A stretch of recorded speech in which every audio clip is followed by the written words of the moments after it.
Demolidor 1, Inferno à Solta, uma nova fase do Demolidor, logo depois dos acontecimentos lá da fase do Chip Zdarsky, que foi incrível para alguns, mais do mesmo para outros, mas que não dá para negar que foi marcante. Agora chega o Saladin Ahmed com outros grandes desenhistas aí trabalhando junto com ele, para fazer uma fase nova, bem diferente do Matt Murdock e do Demolidor. Se você não viu isso aqui ainda, se prepara porque vai ter uma reviravolta grande na vida do Demolidor.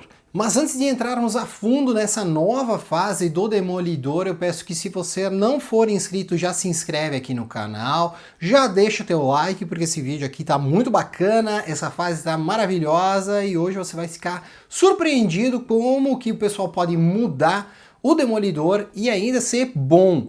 Vamos ver então agora o que tem aqui dentro. Primeiramente a gente tem que dar um pequeno spoiler talvez para quem não viu a fase do Chip Zdarsky. Ao final da fase, a última coisa que acontece lá dentro, o Demolidor, o próprio Matt Murdock, vai fisicamente pro inferno, vai lá lutar contra a besta do tentáculo, vai tentar libertar as almas dos seus amigos que foram mortos durante aquela fase final lá. E aí teve um grande embate, muitos amigos do Demolidor e aliados ali, enfim, acabaram sendo mortos e o Demolidor foi lá e libertou a alma deles, trouxe todo mundo de volta à vida, em troca dele ficar morto. Porém, ele não morreu. No próprio final da fase do Chip Zdarsky, a gente vê que o Demolidor ali, que o Matt Murdock está vivo. Mas o que aconteceu? Aqui não vai ficar muito claro o que foi que aconteceu, mas vai mostrar que o Matt Murdock voltou à vida, porém ele não é mais o Matt Murdock que a gente conhece, é um outro cara, muito parecido, né, também é cego, todas aquelas questões ali dos poderes e tudo mais ele tem, mas muita coisa ele não entende direito o que tá acontecendo, ele não entende como que ele tem controle disso, e ele também não sabe necessariamente que ele é o Demolidor. Aos poucos ele vai percebendo que ele é o Demolidor, que ele foi o Demolidor, e vai se lembrando aos poucos de coisas que aconteceram nessa vida anterior, tipo o Mercenário, a Elektra e outros inimigos ali, aliados que ele teve nessa vida anterior. Nessa nova vida aqui, ele é um padre, então ele cuida de um orfanato que tem crianças que foram rejeitadas, vamos dizer assim, porque muitos deles tinham problemas com a autoridade, eram bandidinhos, coisas assim, então eles tinham alguns probleminhas aí, que o Matt e um outro padre ajudam essas crianças, cuidam dessas crianças num orfanato. Esse orfanato é chamado de São Nicolau, então temos algumas crianças que estão morando ali, algumas bem pequenas, algumas já quase adultas, e essas crianças então têm o seu amparo com o Matt. Porém, começam a surgir fake news, coisas assim, começam a dizer que esse lugar está treinando essas crianças para serem bandidos mesmo, e isso acaba causando alguns problemas ali, as próprias autoridades vão no local,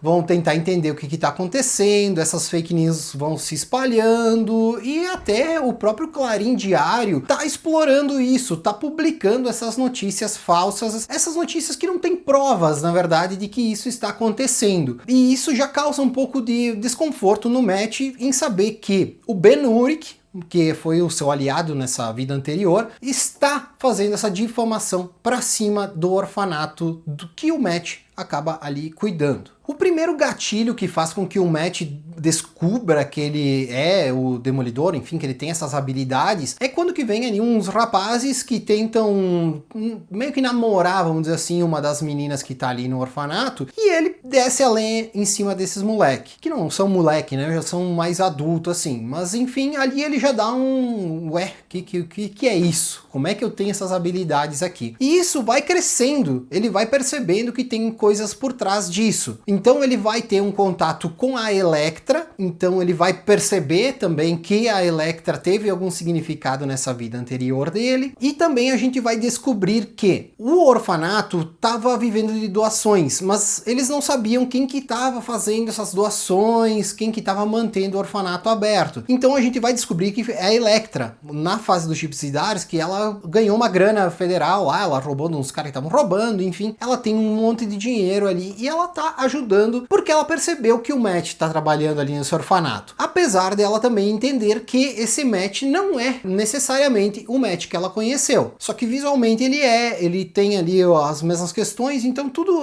parece o Matt mesmo, mas ele não tem muitas memórias desse passado. Então a Elektra simplesmente ajuda, nem fala pra ele. Só que o problema é que quando que ele vê a Elektra e ele vai não confrontar necessariamente, mas conversar com ela, ele percebe que ela está possuída. Tem um demônio ali por cima dela. Então esse demônio tá encarnado nela, ela quando que é encarnada ali, quando que o demônio tá forte nela, ela ataca o Matt. Então os dois têm um embate aí e nisso o Matt percebe que tem um demônio nela. Então o Matt, agora padre, faz um exorcismo na Elektra e tira esse demônio dela. E isso vai acontecer com outros personagens também que estão sendo possuídos por demônios. E todos eles acabam se envolvendo de alguma forma com o Matt e ele faz esse exorcismo. Então, em quase todas as histórias, o Matt, padre, vai fazer um exorcismo para remover um demônio que tá tomando ali seus amigos e às vezes até seus inimigos. Além disso, o Matt também vai enfrentar os policiais, porque muitos policiais vão ali pro orfanato para fechar o orfanato, para entender se tá realmente tendo esse ensinamento para as crianças, para eles se tornarem bandidos, coisas assim. Então o Matt também tem um certo envolvimento ali, um certo confronto com a própria polícia de Nova York. Isso também causa um certo desconforto no conselho tutelar, que vai lá para entender o que está acontecendo ali, e o Matt tem que dar um jeito de explicar que não está acontecendo essas coisas. Enfim, tem toda uma questão mais burocrática que o Matt também está tendo que lidar. E em meio a essas coisas mais burocráticas, ele percebe que os policiais que estão ali, que vão atrás dele, ali atrás do orfanato, percebe que esses policiais têm uma certa ligação com uma nova gangue que está se formando, que está atuando na cozinha do inferno. E essa gangue, então, ela tem um envolvimento, assim, fica meio subentendido que ela está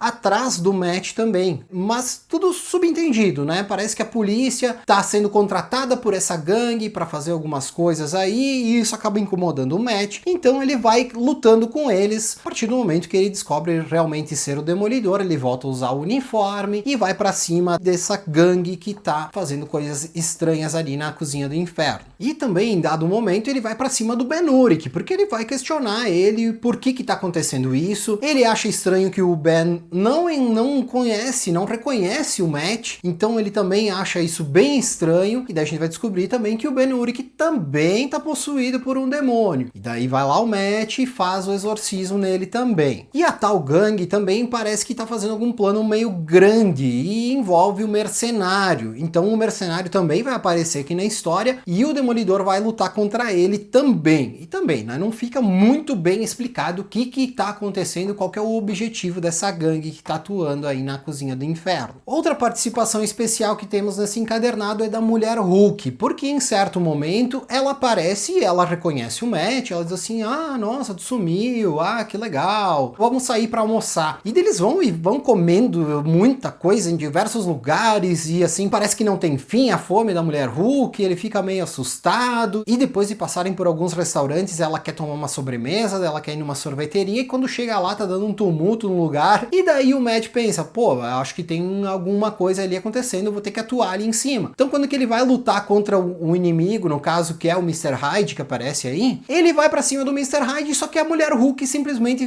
tá possessa, tá virada no Hulk mesmo, né? E daí quando que ele vai ver o que tá acontecendo com ela, ele percebe que ela também tá dominada por um demônio. E daí ele faz uma ligação que esse demônio seria então o demônio da gula. Daí ele começa a pensar que os de antes talvez fossem ligados também a outros pecados capitais e tudo mais. Ele dá um jeito de expulsar o demônio da Mulher Hulk e ao final ainda aparece o Doutor Estranho para conversar com o Matt, porque ele percebe ali toda essa movimentação. E é essa história aí então que fecha encadernado e nós vamos ver o que vai acontecer ali com esse encontro do Demolidor com o Doutor Estranho só no próximo encadernado. Como dá para notar, mudou muita coisa na vida do Demolidor. Agora, ele sendo um padre, nós vemos uma responsabilidade diferente em cima dele. Ou seja, além dele ser um protetor da cidade, dele combater o crime e tudo mais, ele tem que proteger as crianças ali do orfanato e ser um padre também. Então ele utiliza esse dom dele de ser padre para expulsar esses demônios que estão dominando seus amigos aí, principalmente, né? No caso, a Elektra, o Ben Urich e a Mulher Hulk. E isso não fica muito bem explicado o que tá acontecendo, como que ele voltou à vida, qual que é o porém dele ter voltado à vida, né? Porque provavelmente ele voltou à vida e virou um padre e talvez esteja ligado a essa questão ali desses demônios que estão indo pra cima dele. Então tá tudo ainda a ser explicado. Mas é uma história muito boa, até fiquei surpreendido porque assim, o Saladin Ahmed eu não conheço muitas coisas dele, mas eu li aquele Miles Morales dele, lá o Homem-Aranha dele, e eu não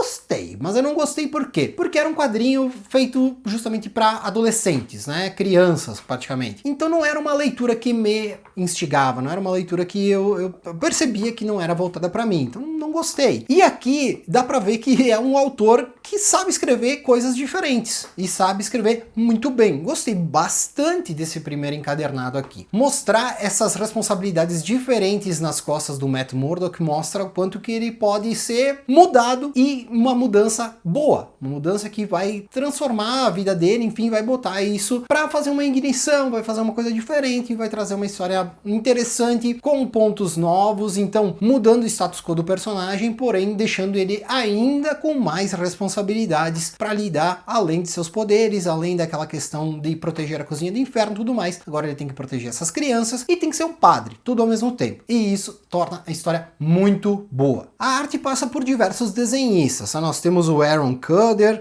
o Farid Karami e o Sherman Peralta. Todos eles são muito bons, assim, eu tinha visto algumas artes deles em algumas outras coisas, nada que assim me dissesse, nossa, que grande desenhista, nossa, chamam muito atenção, mas todos são muito bons aqui dentro do Demolidor, ao menos, né? Eles entregam uma arte bem legal, uma arte bem dinâmica, pra quem tá pensando que vai ficar muito ruim, né? Principalmente que a gente tava falando do Marco Quequeto, que era o que desenhava antes, né? Não, é uma história muito bem desenhada também. Claro que o Marco Quequeto é um outro patamar, né? O cara é um dos maiores desenhistas atuais. Porém, esses caras aqui fazem uma arte muito bacana. Eu gosto principalmente do Germán Peralta, que ele já fez outros quadrinhos aí dentro da Marvel, enfim, já conhecia ele de outros trabalhos, mas o Aaron Kuder e o Farid ali, tá me ouvindo, Farido? Os dois mandam muito bem também. Então, quanto à arte, também tá um padrão bem legal. Apesar de que muita gente vê esses quadrinhos e vê as capas do John Romita Jr., que ele tá numa fase bem triste, né? A arte dele não tá nem um pouco legal, mas ele só faz a capa. Pensando naquilo que tá ali dentro, a gente não vai ter a arte do Romitinha pra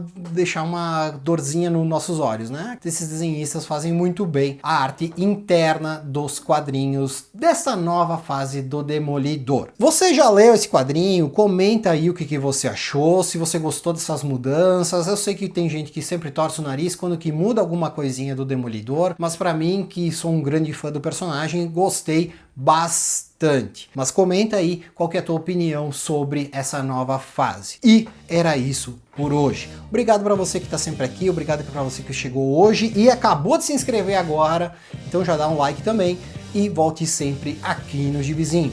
Fique agora com o meu forte abraço e tchau!